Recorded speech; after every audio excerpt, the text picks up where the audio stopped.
Good afternoon and welcome to our seminar on shrinking civic space and the role of civil society and resolution of conflict in Anglophone Cameroon. Very pleased that you can join us for this discussion this afternoon. It's my pleasure to welcome our guest speakers and also our chair to this session. And I'd like to welcome Dr. Manu Lukunze. He's the chair for this afternoon's session, and he is an academic and an author. He teaches international relations at the University of Aberdeen in the United Kingdom, and his research focuses on Africa and the international system and African security. Dr. Lukunze is also the author of Inherent and Contemporary Challenges to African Security, Complex Adaptive Systems, Resilience and Security in Cameroon. And his forthcoming book has the title Political Order and National Security in the African Sahel. I'd also like to mention, given that this is a Center for Trust, Peace and Social Relations seminar, that Dr. Lukunze did complete his PhD at Coventry University. So thank you very much for joining us today and for agreeing to chair this session. And I'll hand it over to you to introduce the speakers. Thank you. Thank you very much, Gwyneth. And thank you, Professor Crawford and Professor Kevin James, who invited me to chair this event.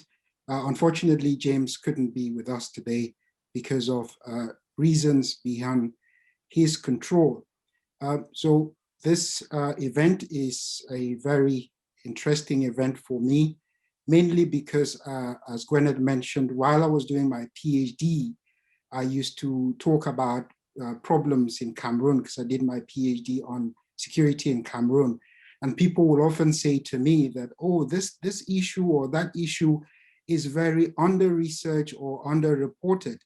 Yes, perhaps the issues in Cameroon are under-reported, but I'm not very sure whether they are under-researched. So events like this help raise the profile of what is happening in terms of research in Cameroon.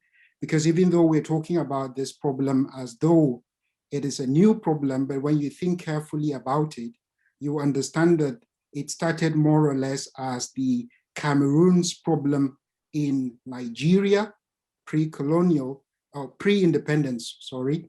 And then it became the West Cameroon problem in the Federal Republic of Cameroon.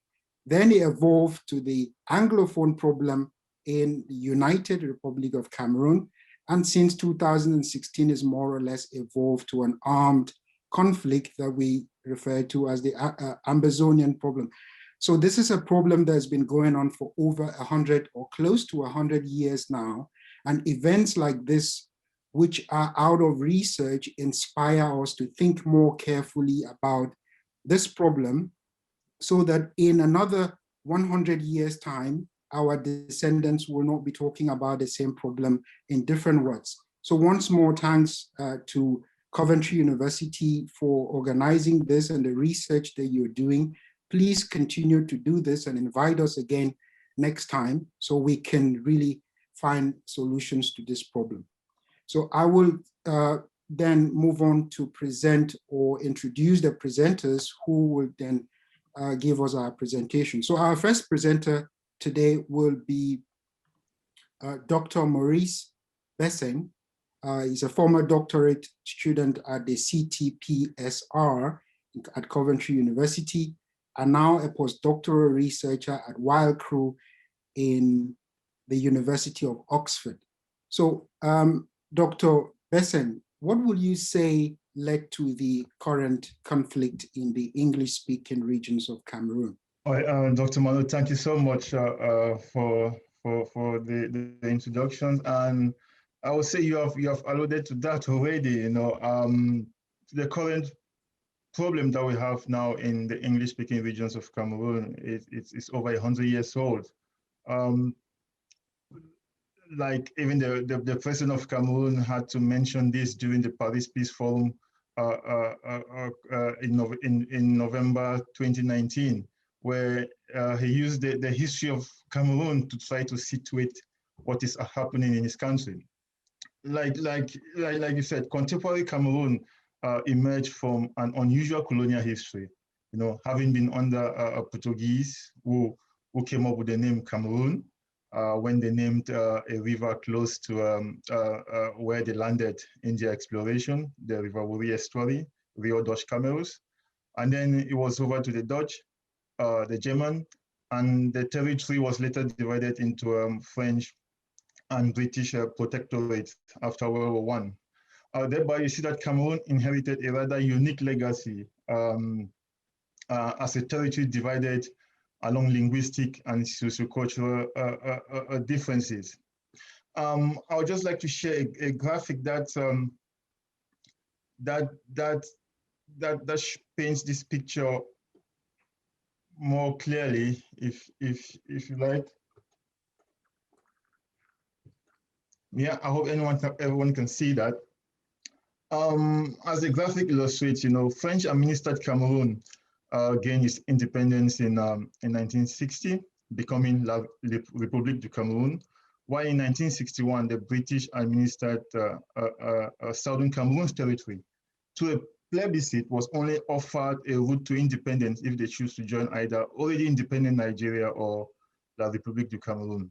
They chose the latter and agreed to form an enduring federal system in a federal Republic of Cameroon. And the constitution that emerged from that union clearly states in its article 47.1 that the federal constitution, that no bill to amend the constitution may be introduced if it tends to impair the unity and integrity of the federation. And I think for most people in the English-speaking regions of Cameroon, they believe that will be the situation that they will live in. But again, I will refer to the Paris Peace Forum of November 2019, where the president of Cameroon did say they have been trying to integrate the English-speaking regions into the French system of government, and that is where I think the problem is. So in effect, in the last 5 decades, I would say, inhabitants of the English-speaking regions have been trying to push back against what they call a forceful integration. In the report, we have outlined details of how this forceful integration has played out. And we can see that the current conflict which we are now witnessing in the region is a manifestation of this over 100 years or over say 60 years of forceful integration. So like most of the reports that we've seen says that there were lawyers in wigs and teachers in suits protesting against what they call perceived injustice, gross injustice and discrimination in the legal educational system. And prior to that, there have been other protests. There have been university students in various attire or high school students in uniforms trying to out their grievances in many different forms. Different sections of the civil society have done so. So after failed negotiations between the government and lawyers, an unnecessary military crackdown, I would say, began. There were different manifestations. The internet was cut in the English-speaking regions. There was indiscriminate arrest of protesters, civil society activists, and banning of the Cameroon civil society consortium that emerged in 2017. And I think a critical factor in this was between September to October, where there was massive demonstrations in the English-speaking regions that culminated in the state of the declaration in a state of what they call Ambazonia, which we can now refer to as the Ambazonia problem in Cameroon. And of course, what resulted was a brutal crackdown by armed forces that led to the death of several protesters, arrest of civil society members, and then armed groups emerged as people tried to fight back. On November 30th, the president declared war on these armed groups, and there has been fighting ever since. We know that the consequences have been severe, especially for the rural areas, for civilian, with almost daily occurrence of violence in this region. It is difficult to quantify the impact due to lack of research in this, but we know that there are reports of over 200 villages destroyed, thousands are displaced, and millions of children out of school in this region for the past 3 or 4 years. So I would say it's quite a complex picture, and some of the issues we'll be touching on as we look at how civil society have tried to make a contributions to this. And as the next speaker would want to situate the research that we did, I think it will become more clearer how we've gone about this and what they have been trying to do. Thank you so much. Thank you very much for that brief and concise but informative, Dr. Besson. So we will swiftly move to Professor Gordon Crawford, CTPSR, Coventry University. He's the honorary professor at the University of Germany and former co-director of the Marian Institute for Advanced Studies in Africa, MESA, at the University of Ghana. Professor Crawford, what are the key academic issues that you explored in the research, and what was your methodology? Thank you very much, Dr. Lukunze. And first of all, just let me highlight the report. I'm the only person that has the hard copies of the report. They're all here in my home office due to the current pandemic. But the report is freely downloadable on the CTPSR website. So yes, this was a piece of academic research, of course, and we sought to understand the current conflict in Cameroon through insights in the academic literature, and also to contribute to that literature. So in looking at the role of CSOs in conflict resolution, we explored what we saw as a paradox in the peace-building literature. So on the one hand, the so-called local turn in peace-building has emphasized a bottom-up or a grassroots approach that focuses on the role of civil society organizations. Yet on the other hand, the literature on shrinking civic space has examined how the space for CSO activities has been increasingly limited and constrained, especially by authoritarian governments. So such limitations can include legal measures, such as restrictions on foreign funding, as well as non-legal or repressive measures, such as limits to freedoms of expression, association, and assembly. So the Cameroon case really seemed to offer a clear-cut example of this paradox.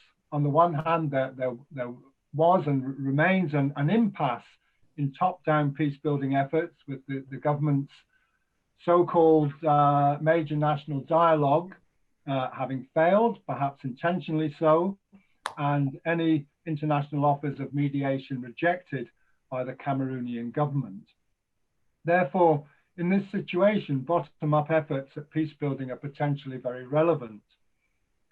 But on the other hand, we were also very aware of the constraints faced by Anglophone CSOs, especially after the banning of the Cameroon Anglophone Civil Society Consortium in January 2017 and the imprisonment of its leaders.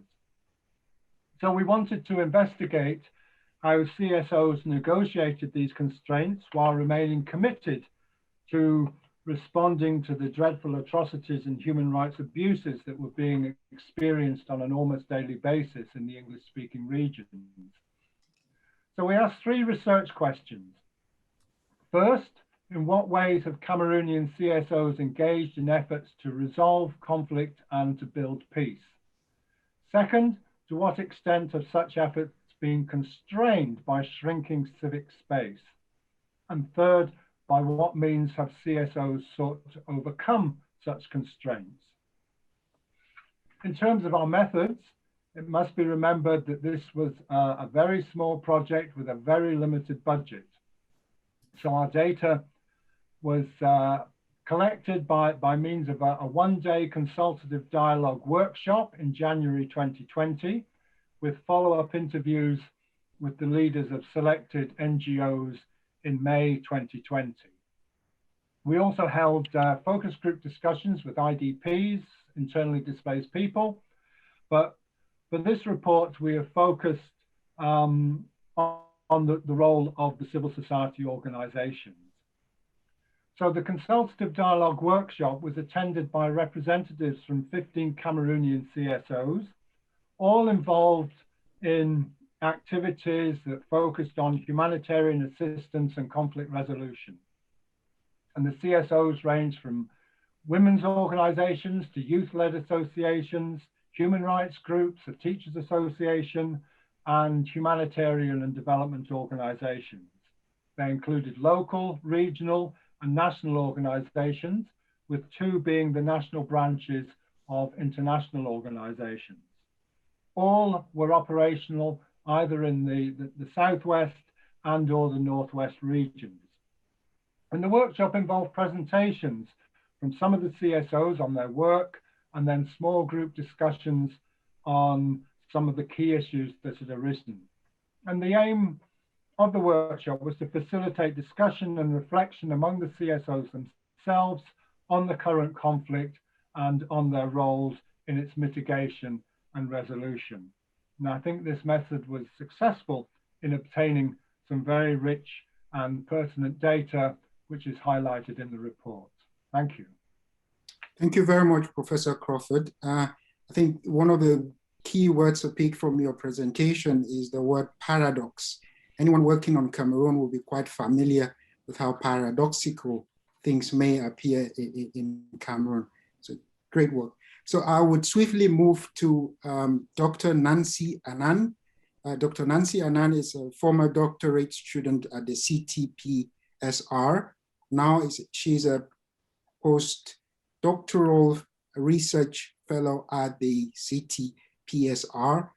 Formerly, she was at the Kofi Annan International Peacekeeping Training Center in Accra. So Dr. Annan, what contributions have CSOs made, and what are the changes they face in trying to resolve conflict? Thank you very much, Dr. Lekunze, for the introduction and the question. With regards to contributions, our study revealed that CSOs have been actively engaged in peaceful attempt towards the resolution of the conflict in diverse ways. And one of them is through humanitarian action. Due to the ongoing conflict, many of the conflict zones have become inaccessible, especially to international organizations. So CSOs have had to step in to provide such important needs of affected civilians. And some of the CSOs indicated that they had to reorient their activities from development to humanitarian relief in order to bridge that gap. And in doing so, they've been providing food, medicine, shelter to IDPs, including those who are seeking refuge in the bush, as well as persons with disability who are unable to escape the violence. And they do this sometimes in collaboration with international organizations. Another way humanitarian assistance support is that the CSOs have been contributing is that they've conducted preliminary needs assessment to determine the basic needs of affected civilians, as well as identify those who are in need of humanitarian assistance. And this assessment has gone a long way to serve as a guide for humanitarian interventions by other organizations as well. CSOs have also, in their humanitarian efforts, they have also conducted livelihood trainings for especially IDPs whose livelihoods have been affected by the conflict. One CSO undertook a project called Empower Her, which provided training in sewing and hairdressing for 25 female IDPs. And these opportunities these IDPs may not have otherwise accessed them had it not been the contributions of the civil society. So the civil society's humanitarian efforts are very important in Cameroon. One, because they help meet the basic needs of the population. And secondly, also, it demonstrates their solidarity to the plight of the Anglophone Cameroonians who have been affected by the conflict, as well as it's also enhanced the legitimacy of the CSOs who have been working in that region. Another contribution that our study revealed was also through peace campaigns. And here Our studies show that female CSOs have been at the forefront of such initiatives, organizing campaigns such as Back to School, Stop the Killing, We Want Dialogue, Ceasefire, to bring attention to the conflict and also to call for a makeable solution of the conflict. And one key and effective approach has been lamentation campaigns. And for those who are not familiar with Cameroon, lamentation campaign is a form of sit-down protest through which women engage in public wailing and to ask for ceasefire and inclusive dialogue to end the conflict. And one of the organizations that have been key in that front is the Southwest Northwest Women Task Force, who organized several campaigns throughout 2018, including in Boya and in Bamenda, where they brought together over 1,000 women to participate, calling for an end to the conflict. And they also do these campaigns through public demonstrations. An example is on the 10th of December 2018, these North women also undertook a public march in Yaoundé calling for a ceasefire and inclusive dialogue. And through such campaigns, North, for example, was able to push for access to the major national dialogue in 2019, which was organized by the government in 2019, where several other CSOs were excluded. And so it demonstrates the ability to influence and make a change in that regard. Another contribution that we also came across was documentation of human rights violation.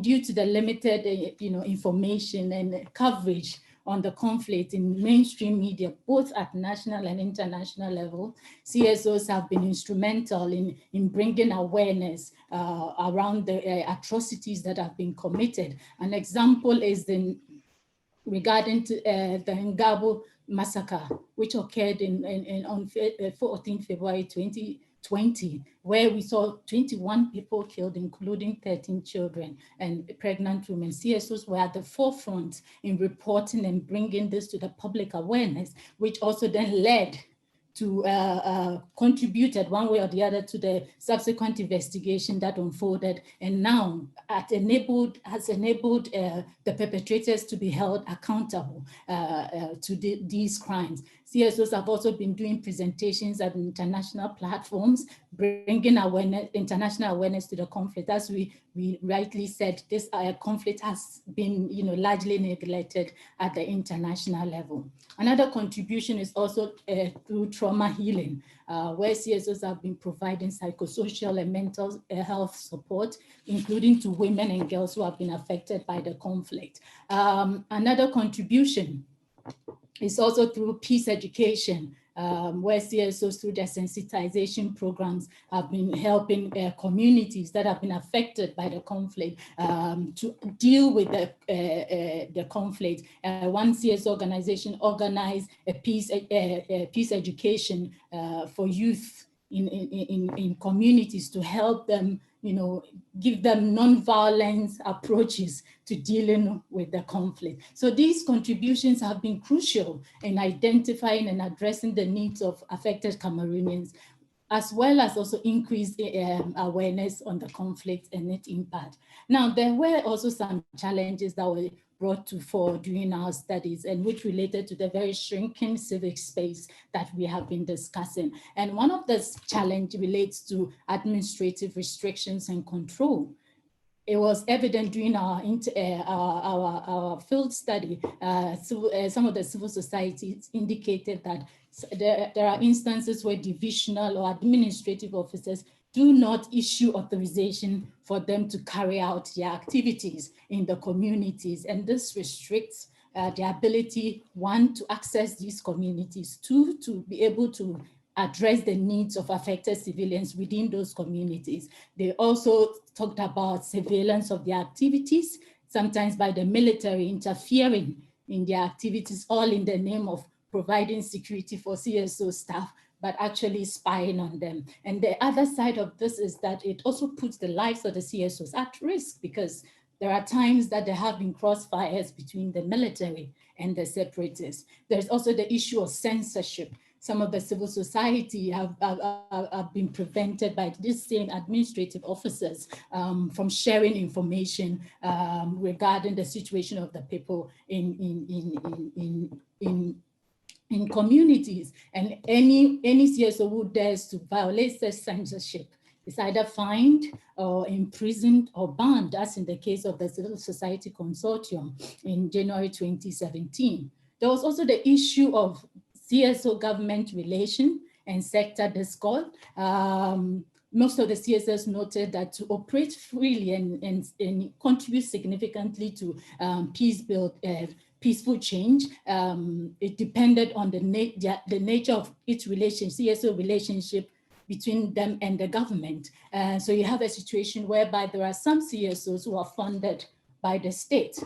So such CSOs are more likely to dance to the tune of the government, which then creates an atmosphere of suspicion and also weakens collaboration within among the CSOs, because people have dividing agendas. CSOs further admitted that, aside from that, is also the issue of fragmentation within the sector itself, with some, pursuing their own self-interest rather than the collective good of the sector, and also the issue of rivalry, what they've called the pulling down syndrome within the sector.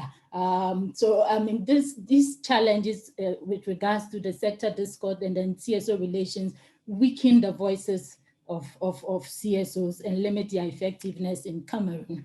There's also the issue of security threat. I mean, the conflict has heightened the threat to the lives and properties of CSOs. Some CSOs indicated that their offices have been vandalized, by unidentified armed groups, or documents and equipment seized, frequent harassment.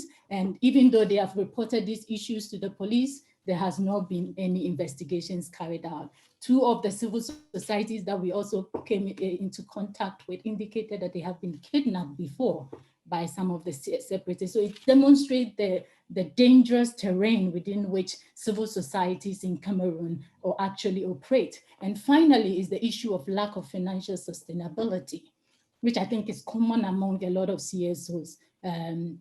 And CSOs in Cameroon actually mentioned about the fact that they have no access to legitimate funding, either through gift or donation. And even with the limited ones that are available, comes with conditions from the donors who either want to dictate or decide what CSOs have to, what activities they have to focus on, or what they should or shouldn't do, which creates a bit of a challenge. And again, with this limited funding has also created a competitive landscape. And in this competitive landscape, it's often the local NGOs who tend to miss out. So I'll stop here. Thank you very much, Manu.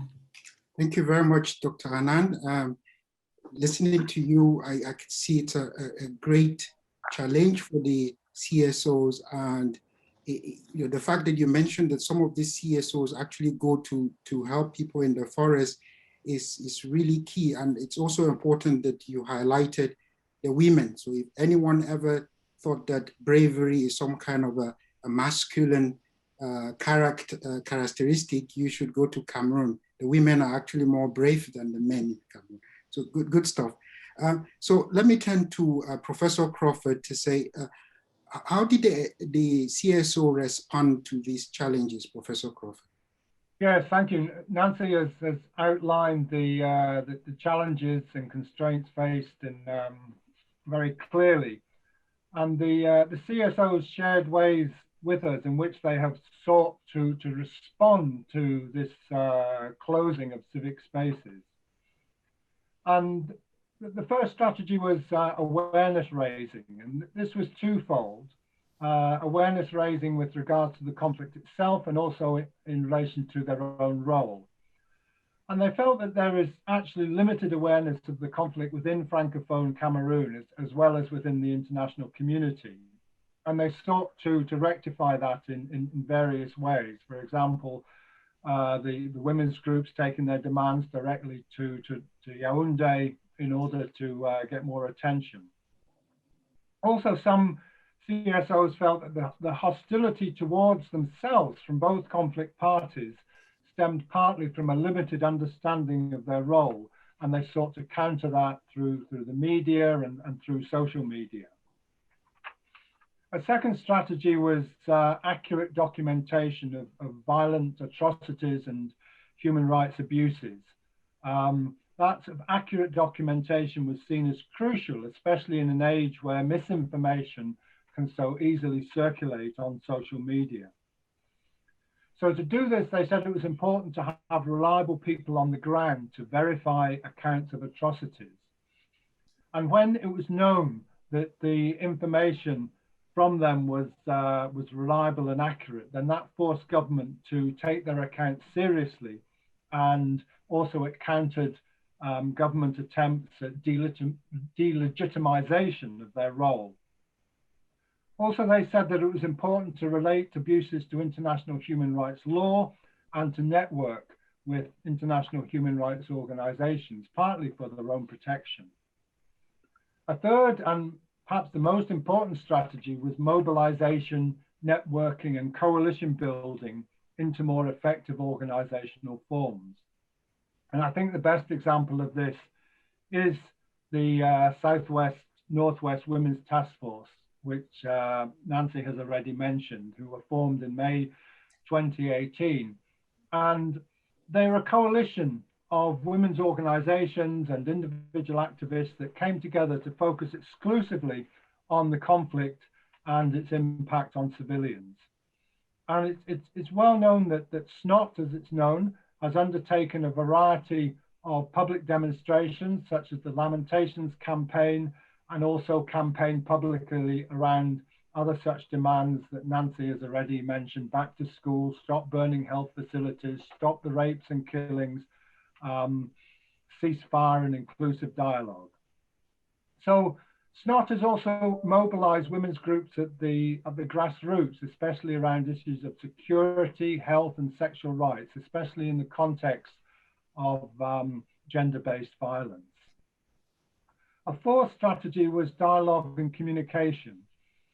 So dialogue was with both local communities and also with the conflict parties, both with government and with the separatist fighters. And one common view among CSOs was that local people's voices were not being heard sufficiently. And in particular, they were not being heard in Yaoundé. And CSOs saw their role as gathering the perspectives of those civilians most affected and channeling them to government officials at local and national levels. So in summary, our findings are that CSOs have responded innovatively and at times imaginatively to the constraints and challenges that they have faced. And their strategies have included attempts both to reclaim spaces, for instance, by holding peaceful demonstrations, and also to create alternative spaces such as those for dialogue with affected communities. Thank you. Thank you very much, Professor Crawford. I think your strategies that you've outlined shows truly that impossibility is not a Cameroonian. So they're very creative in how to go about doing things in a very difficult environment. So now I will turn to you, Dr. Besseng, to round up quickly by summing up what were the overall findings of your research. Well, yeah, thank you, Dr. Manuel. Well, I think that Dr. Nancy and Professor Gordon have really highlighted that. To keep it short so that we can have time for some questions, I would say, based on the three questions that we sought to answer for this, remember this is just a pilot study. We have highlighted the severity of the constraints that CSOs face in an environment where the state is unyielding to international pressure for more inclusive dialogue to resolve the conflict. This limits CSO voices and agency to be able to maybe influence the decisions in such authoritarian context. Yet, like you said, this is not impossible. No, they have demonstrated that they are determined to contribute to conflict resolution in flexible and imaginative ways as the opportunities unfold. I think another major contribution I would say is on the literature of the scholarly literature on peace building from below and shrinking civic space, the conundrum that we try to look at. It is clear that peace building from below is not without its difficulties, and the phenomenon of a shrinking civic space in an authoritarian context do add complexities to this. Yet, but we know that it's possible in where CSOs have their freedom of expression curtailed. Impossible for them to maybe openly discuss issue of return to federation, where that most of them did highlight in the study that they wish things to be like this, or for greater autonomy for the English-speaking regions. So, in a nutshell, there's so many actors locally who are willing to engage if the space is given for them to make a contribution to the conflict. Thank you. Thank you very much, Dr. Bessing, and thank you for that sum up, which you clearly sum up that this is an issue of space. The CSOs lack space to properly engage and perhaps try to resolve this problem. And I think most people will agree with that. So thank you all for presenting, and thank you to our audience for listening so patiently. Okay, so I'll start with a question from Phil, who asked that he thanks you for the presentation and asked that he would want to know more about the source of the conflict. And he says, is it around governance, or is it now more complex and around natural resources, ownership and management? Maybe because you started with the history, Dr. Bessing, maybe you should take the question. Where did it come from? Is it about governance, natural resources, ownership, or management? Yeah, I would say it's a complex picture to put it starkly. All those issues come into play. Like I said, if we look at the issue of history, like when the former British Southern Cameroons voted in a plebiscite to join the already independent La République du Cameroun, they entered into an agreement, that's a federal constitution, for them to live as side by side as two independent, as in a federal system of governance, which each respecting their way, their culture, their identity, and all that comes with it. Like the current president of Cameroon has admitted, over the years following that federal constitution, they have been trying to integrate. Those are the words he used, trying to integrate the British into the French system. So the question is why? Why would you do that after there was a federal constitution outlining the indissoluble nature of that federation? There are many things at play there. There's an issue of resources. We know that the English-speaking region is endowed with a lot of resources. Even at the height of the conflict, British oil firms or institutions were signing oil exploration or gas exploration deals with the current government. So you can see that all the issues help, to legitimize perhaps the position that the government is taking at the moment to get involved in a broad-based, inclusive dialogue. There's the issue of identity. I think if you look at what the lawyers and teachers were protesting against, it was like using French teachers or sending French teachers and French-speaking judges into English-speaking schools and court systems. I know to judge, for example, to teach children in languages that they don't understand properly, or for French judges to preside over cases that they are not familiar with the justice system, because the two parts of the country have evolved using different criminal or justice system, I would say. The criminal law for the French and the common law for the English. So it's an issue of identity, culture, way of life, and of resources as well. So it's a complete picture. I think you would say the need for integration, for wanting the English to integrate into the French system, was to centralize everything and maybe gradually erode over 50 years of life for a group of people. I'll put it that. I think the other professors can add to that if they want to, but to me that's my overall view of what's happening. Okay, let's go to Dr. Anand. You have 30 seconds to say something about this. There's quite a lot of questions coming in. So yes, thank you very much. And I think that Dr. Besenga has already mentioned a lot of the issues. It's quite complex, multifaceted, with different issues coming up. And I think one of the issues that I will further expound on is the issue of governance with regards to equitable distribution of resources. As Dr. Beseng rightly noted, the Anglophone section is endowed with resources, but also the people are not benefiting from the resources, which then affects, which is part of the root cause to the conflict, because they feel marginalized in this space. They are also underrepresented when it comes to politics, political representation. They are underrepresented, and these are part of the issues that also came up with regards to the assimilation and or identity that you also mentioned, which is also part of the causes of the conflict. During our FGDs in Douala, I think some of the IDPs made mention of the fact that some of their children are taught, Anglophone children are taught in English in the Anglophone regions, but have to write exams sometimes in French.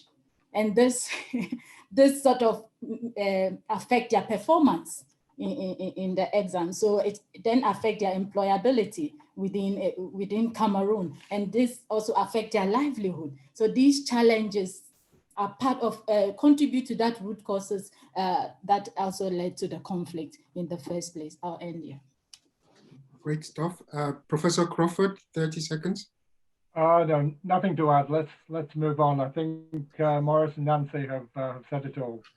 Yeah, just to put perspective in this, think of you or as an English-speaking person who doesn't speak a word of French having to learn chemistry, the periodic table in French. That's how difficult this problem is in a real person's life. And this question is from David. He feels that the Bororo people, so the Bororo people are an ethnic group in Cameroon, mostly in the grassfield and savanna areas. He thinks that the Bororo have been caught in between the Anglophones fighting on one side and the government fighting on the other side. Did you find anything like this in your research, and is anyone ready to comment on this? Yes, I previously did research on the farmer-grazer conflicts in the Northwest region. I would say one issue with the Bororo, they are nomadic herders, and that creates a problem, because they'll move from one fertile farmland to another, and during that process, they will destroy the livelihood of subsistence farmers who are mostly the local elites living in this region. So that creates conflict in its own. And the explosion of the current Anglophone conflict has maybe further aggravated this, because they have been, I would say, they have been supported by maybe more powerful figures. Even in the history of farmer-grazer conflicts in the Northwest region, the local subsistence farmers have always not been prioritized in terms of seeking for solutions in resolving the issue, because it is an issue on its own, on top of the current Anglophone conflict we're having, in terms of poor land tenure systems that gives them more protection. I know there are a few members in this audience who have also researched on this problem. I think they will concur that it's a problem that has been maybe further exacerbated by the fact that they take matters into their own hands. You know, recently there was a killing in a village where it blamed on the Fulani herders attacking local villagers and slaughtering people in their homes. So and there will be no repercussion for that because they are being supported by the military, as the report alluded, and even some state forces. In my own research that I did so way back, governors on these regions were supporting the cattle herders. Okay, so this question is very specific to your topic, and it is from Eric, and he says that it appears that the CSOs in Cameroon are more reactionary than proactive, I think. So don't you think it would be better if they engage more in a proactive way so that they can contribute to solving the current challenges?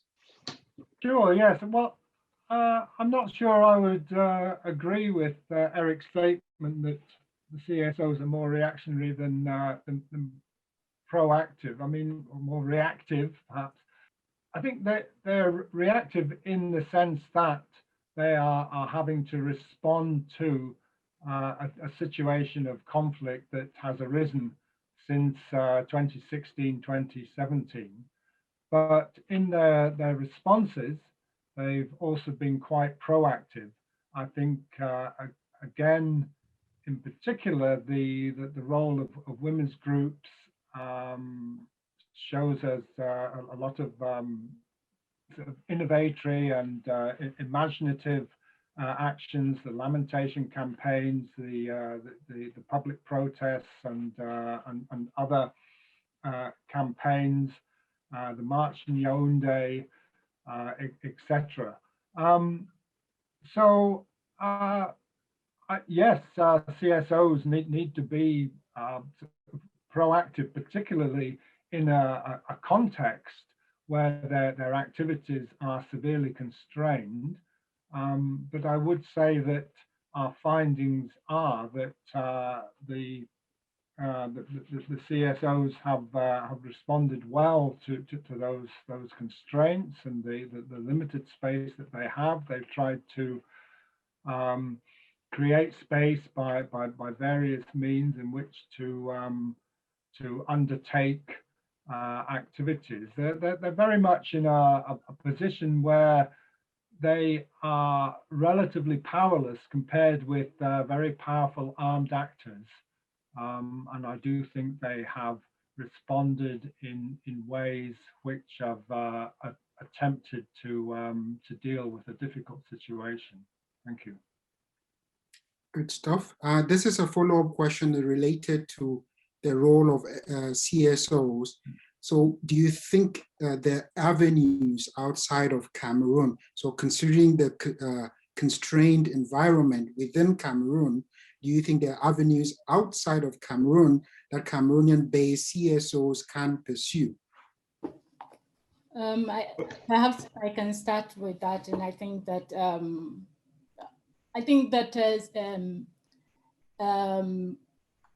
we have solidarity groups already that has been engaging since the conflict started with different CSOs and groups in Cameroon. So there have been different avenues where members in the diaspora have been providing support in some of the campaigns and some of the protests that civil societies have been engaging in.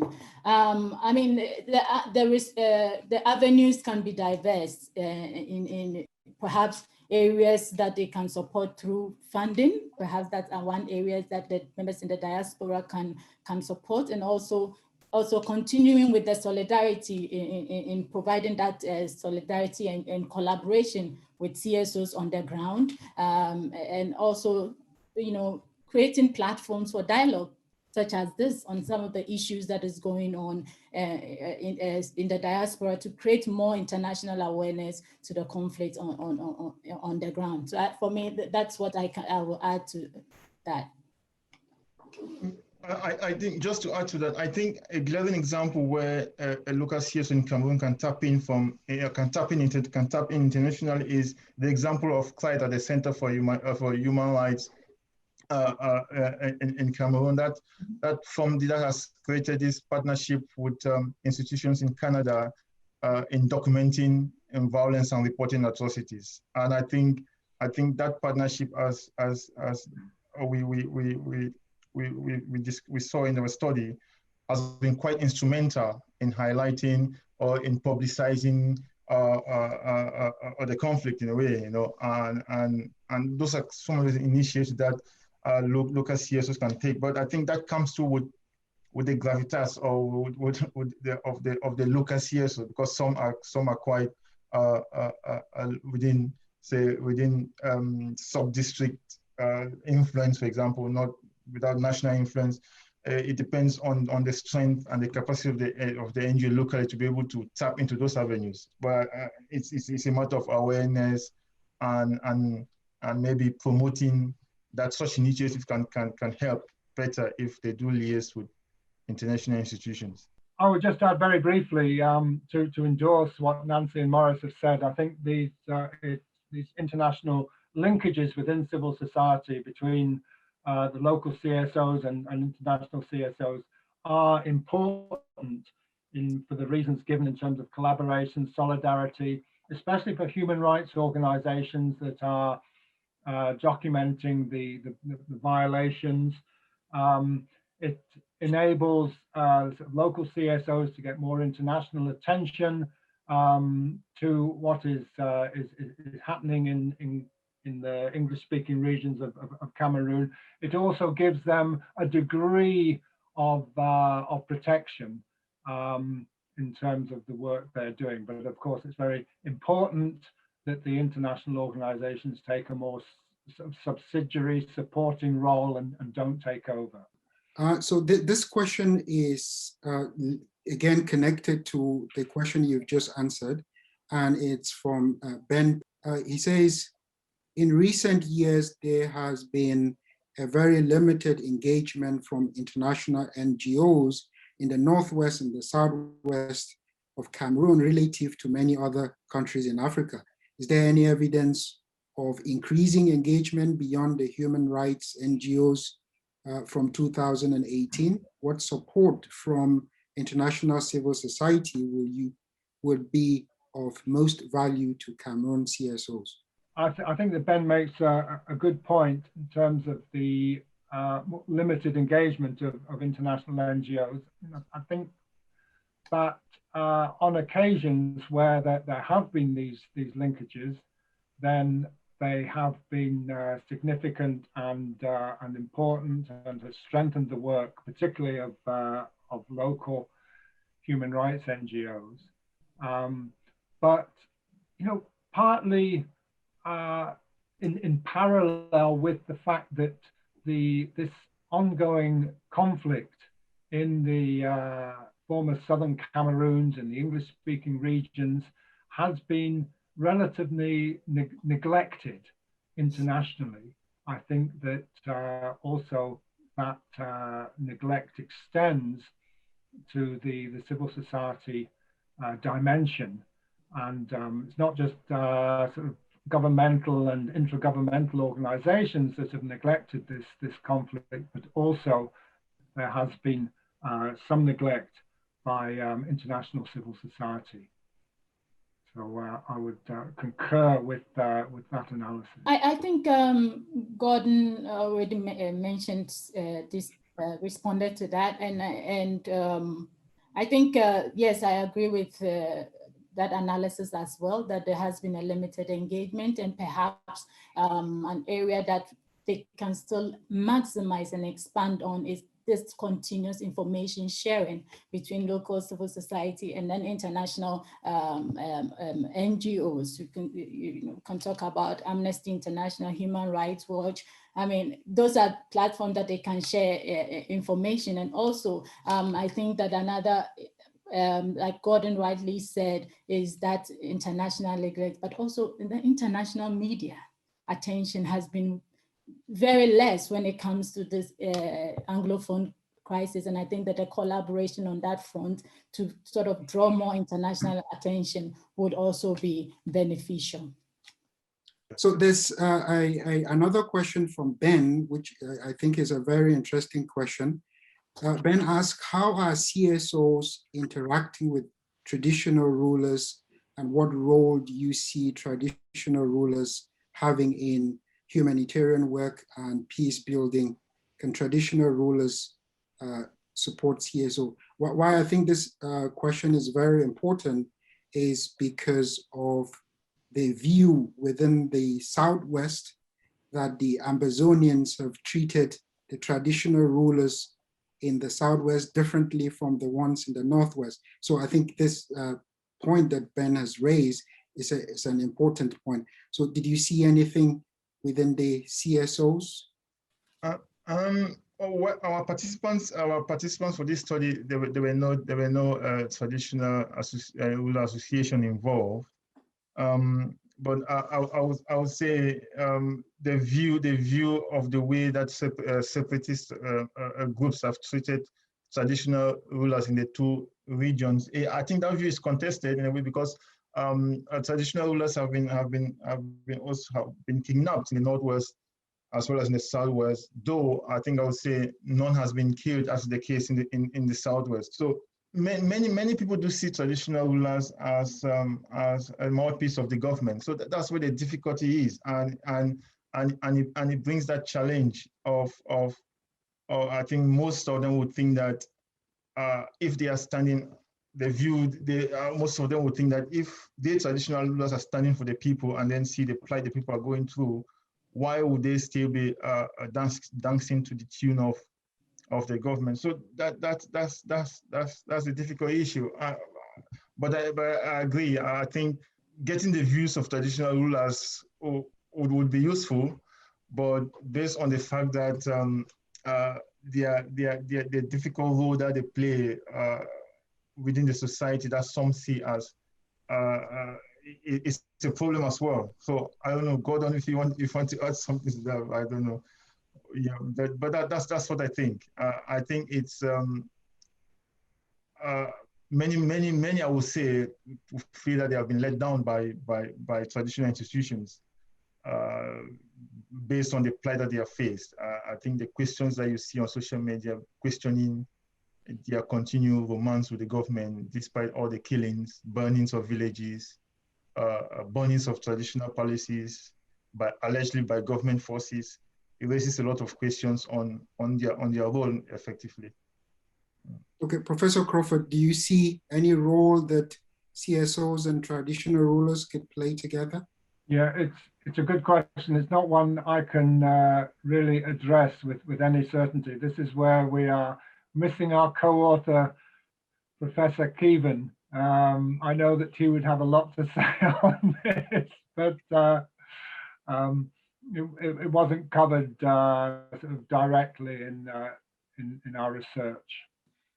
Professor Anand, Dr. Anand, did you have anything to say on this, just so that we cover the base? No comment on that. I think that, like Maurice said, it's quite complex and issue.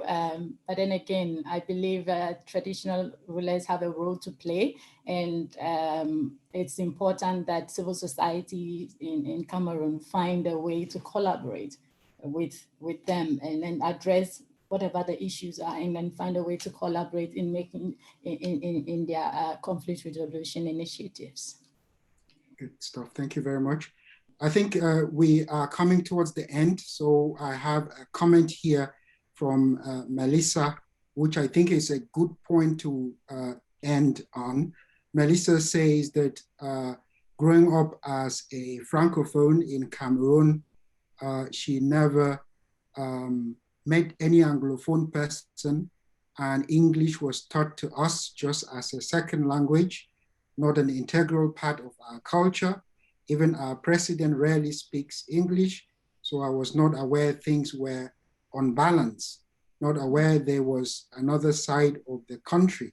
I think lack of awareness is a major root cause. So why I think this is a good comment is because events like this help raise the profile of the issue. As we said, this is something that's been going on for over 100 years. And even Cameroonians growing up in Cameroon do not know about it, as Melissa is saying. So yes, what you're doing at Coventry University is very useful, and I hope you continue to do this. There are a few messages that have just come.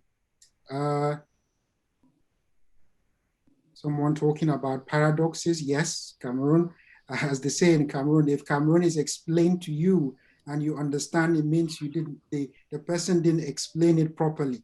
So yes, a lot of paradoxes in Cameroon. So yes, thank you very much for the presentation, and thank you very much to our audience and the questions. We're very excited to host this, and we look forward to having you again in the future when the actual research is done. So thank you, Professor Crawford. Thank you, Dr. Besseng, and thank you, Dr. Anand and Gwyneth and the team at CTPRS who have put this together. And thank you to all for joining us. Thank you now. Bye-bye.